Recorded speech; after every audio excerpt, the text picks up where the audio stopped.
Kagulat World, hindi pa tapos ang laban, at lalong hindi pa tapos ang pangarap ni Alexandra Ayala.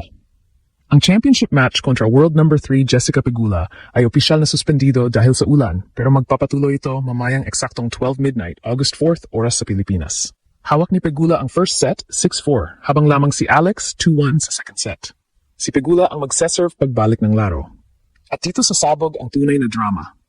Sa kabila ng lamang ni Pegula sa set, 2 puntos lamang ang pagitan nila sa kabuuang puntos, 38 para kay Jessica at 36 para kay Alex.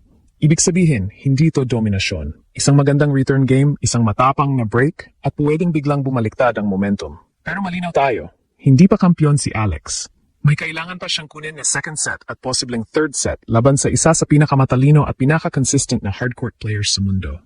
Ang pinakamalaking problema ni Alex ay ang second serve, kung saan 5 puntos lamang sa 15 ang nakuha niya bago nasuspinde ang laban. Kailangan niyang bawasan ang double faults at maging agresibo agad sa return. Gayunman, may dahilan para maniwala. Tinalo ni Alex sina Zheng Qinwen, Leylah Fernandez, Elina Svitolina at Naomi Osaka para makarating sa final. Napatunayan na rin niyang kaya niyang bumangon mula sa pagkatalo sa opening set. Kaya mamaya, hindi prediction ang kampiyon na. Isa itong posibilidad na kailangang ipaglaban ni Alex point by point. Kapag nakuha niya ang unang break sa resumption, maaring tuluyang magliyab ang second set at magsimula ang pinakamalaking comeback ng kanyang career. Balikan natin kung ano talaga ang nangyari bago pinahinto ng ulan ang championship match. Hindi naging madali ang first set para kay Alex dahil mabilis na ipinakita ni Jessica Pegula kung bakit siya world number 3 at top seed sa Washington. Hindi siya madaling marattle. Mahusay siyang kumuha ng bola ng maaga at bihira siyang magbigay ng libreng puntos kapag nakapasok ang unang serve. Sa official match statistics, 57 puntos ang nilaro sa opening set. 30 ang nakuha ni Pegula at 27 naman kay Alex. 3 puntos lamang ang pagitan, ngunit sa tennis, ang 3 puntos na iyon ay pwedeng nakatago sa pinakamahalagang sandali, breakpoint, deuce o game point. Nakapag-convert si Pegula ng 2 sa 3 break chances, habang isa lamang sa 4 ang nakuha ni Alex. Yan ang pinakamalaking dahilan kung bakit napunta sa American ang first set 6-4. Hindi naman naging mahina ang first serve ni Alex. Nakuha niya ang 72.2% ng kanyang first serve points sa opening set. Bahagyang mas mataas pa sa 70.6% ni Pegula. Ang problema ay ang second serve. 3 lamang sa 9 na second serve points ang napanalunan ni Alex sa first set. Kapag hindi pumasok ang unang serve, agad na pumapasok sa baseline si Pegula at kinukuha ang control ng rally. Dito kailangang mag-adjust si Alex sa resumption. Pero, ang magandang balita, hindi tuluyang bumagsak ang laro ni Alex matapos mawala ang first set. Sa halip, nagsimula siyang second set na mas kalmado. Hawak niya ang 2-1 lead at wala pang break of serve sa set nang muling bumuhos ang ulan. Sa second set, 17 puntos ang nakuha ni Alex kumpara sa 8 ni Pegula.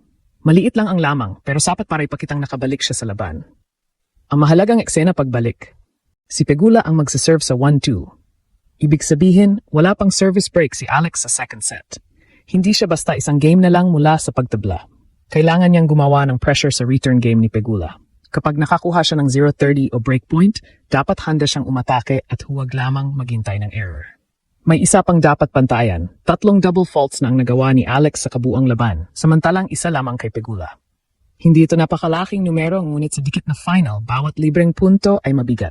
Dapat mas ligtas ngunit hindi sobrang mahina ang second serve ni Alex. Kapag masyadong maiksi ang bola, aatakihin agad yon ni Pegula. Sa kabilang banda, hindi rin invincible si Jessica. Sa kanilang unang paghaharap sa Miami noong 2025, umabot sila sa 3 set bago nanalo si Pegula, 7-6, 5-7, 6-3. Ibig sabihin, naranasan na ni Alex kung paano tumagal laban sa American at kung paano kunin ang second set pagkatapos mawala ang una. At tingnan din natin ang dinaanan ni Alex sa Washington. Tinalo niya si Zheng Qinwen sa 3 set matapos mawala ang opening set. Pagkatapos, pinabagsak niya ang defending champion na si Leylah Fernandez, sinundan ni Elina Svitolina, at sa kanilang paso si 4-time Grand Slam champion Naomi Osaka sa semifinal. Hindi tsamba ang pagdating niya rito. 4 na magkakaibang klase ng kalaban ang dinaanan niya, at bawat isa ay may dalang pressure. Kaya ang resumption mamaya ay parang bagong laban, nakapagpahinga ang katawan, nakapag-review ang coaching team, at nagkaroon si Alex ng pagkakataong ayusin ang serve placement at return position. Ngunit ganoon din si Pegula. Ang mananalo sa unang 2 o 3 games pagbalik ay maaring makakuha ng buong momentum ng championship. Ngayon, bakit natin sinasabing nakinabang ang buong WTA sa Alexandra Ayala phenomenon? Hindi natin ito dapat gawing peaking claim tungkol sa eksaktong kinita ng organisasyon dahil walang inilabas na audited figure na nagsasabing si Alex lamang ang dahilan ng revenue. Pero malinaw na nakinabang ang tournament at women's tennis sa attention, crowd energy, international coverage, at bagong audience na dala ng isang Filipina star.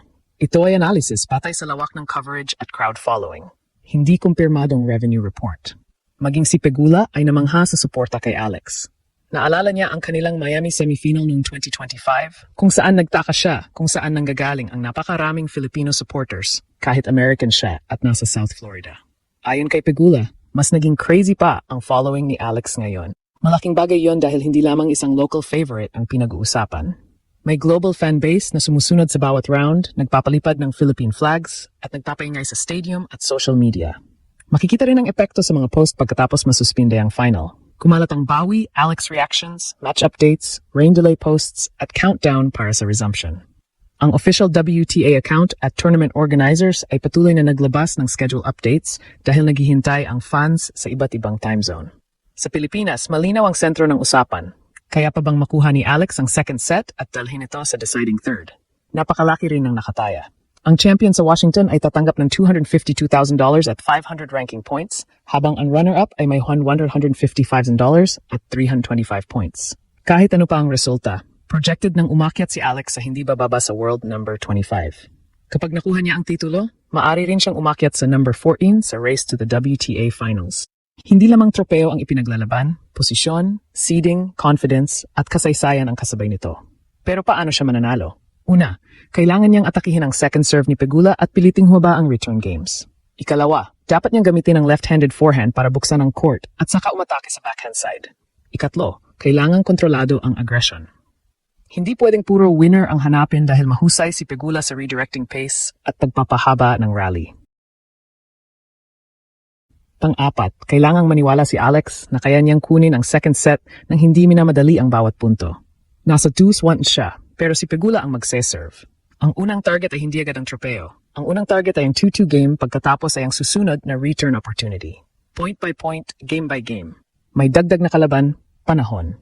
Ang forecast sa Washington ay may posibilidad pa rin ng thunderstorms bandang tanghali, kaya hindi imposibleng magkaroon ulit ng interruption. Kailangang manatiling mentally ready si Alex kahit magbago ang schedule o maputol muli ang rhythm.